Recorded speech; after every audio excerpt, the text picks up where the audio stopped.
سلام، صدای من از کانال تیوی هم میشنوید.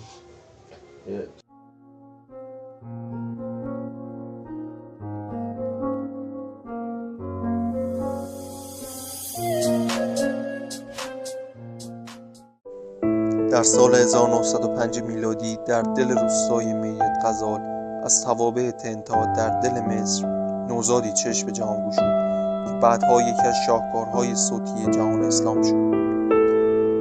نامش را مصطفی گذاشتند، نامی ساده برای مردمی که صدایش پیچیده ترین مفاهیم را روایت میکرد. خانواده مذهبی با ریشه های کشاورزی و فرهنگ روستایی بستر رشد او بود. پدرش بی سواد نبود، مردی بود از جنس قرآن. مصطفی در همان سالهای ابتدایی عمر علاقه عمیق و متفاوت به تلاوت نشان داد. او فقط حفظ نمی‌کرد، بلکه با هر آیه بازی می‌کرد، با تحریر، با مکث، با اوج و فرود. اطرافیان می‌گفتند این پسر با قرآن نفس می‌کشد و آنها نمی‌دانستند که همین کودک بعدها تفسیر صوتی از کتاب خدا خواهد بود. الله اکبر، بسم الله الرحمن الرحیم.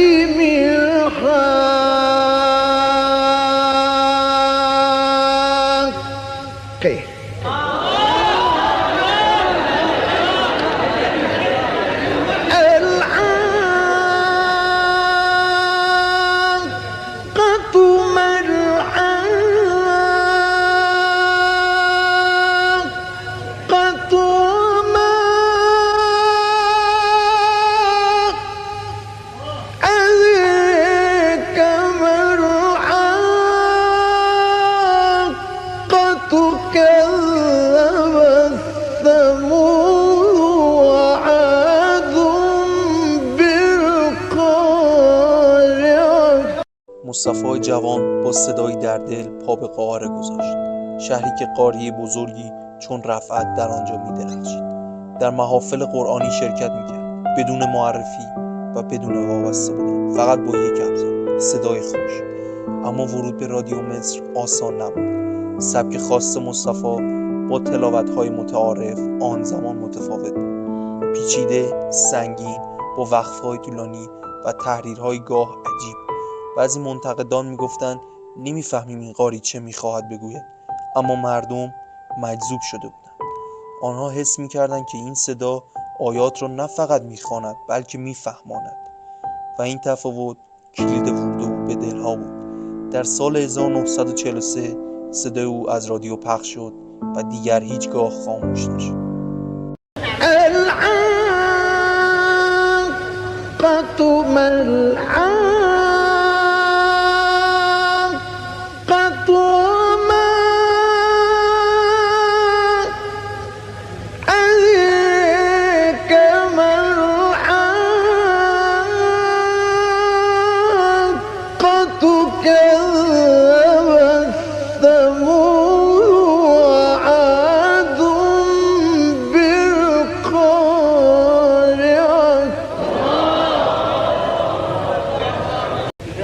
فأما ثمود فأهلكوا بالطاغية.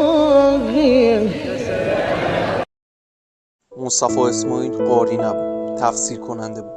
او تلاوت نمی‌کرد تا گوش را لذت دهد، بلکه تا دل را تکان دهد. سبک او مبتنی بر مقامات متعدد صوتی بود: بیات، سبا، نهاوند، رست، حجاز. اما استفاده از مقام تنها ابزار بود، نه هدف. او ابتدا مفهوم آیه را درک می‌کرد، سپس تصمیم می‌گرفت با کدام مقام آن را به جان شنونده بنشاند. در یک تلاوت ممکن بود بارها مقام تغییر کند، ولی هر تغییر معنای تازه‌ای را منتقل می‌کرد. مصطفی از وقف و ابتدا استفاده نمی‌کرد، مثل ابزار موسیقی دان. جای مکث می‌کرد که شنونده به تأمل بیفتد، جای تحریر میداد که آیه عمق بگیرد و وقتی به اوج میرسید صدایش دیگر صدای انسان نبود، صدای وحی بود. او به تنهایی یه مدرسه تفسیر صوتی بود، نه فقط یک قاری. وما أدراك ما الحاقة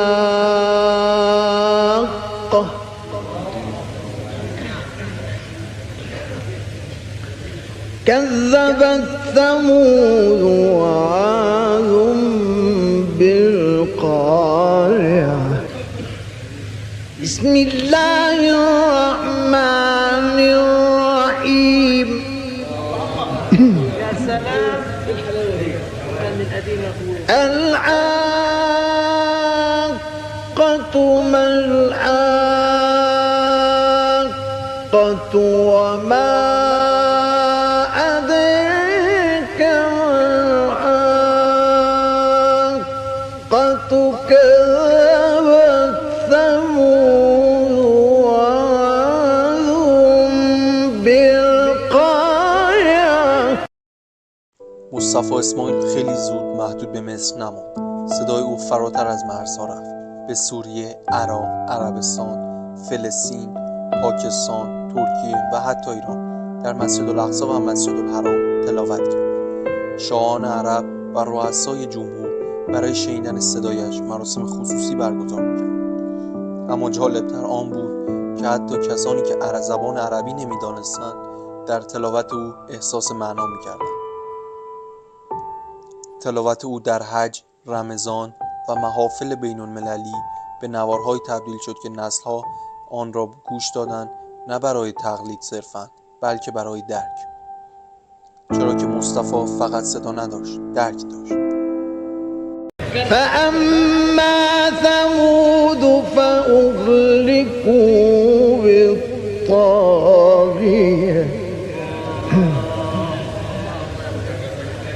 وأما عاد فأهلكوا بريح صرصر عاتية سخرها عليهم 7 ليال و8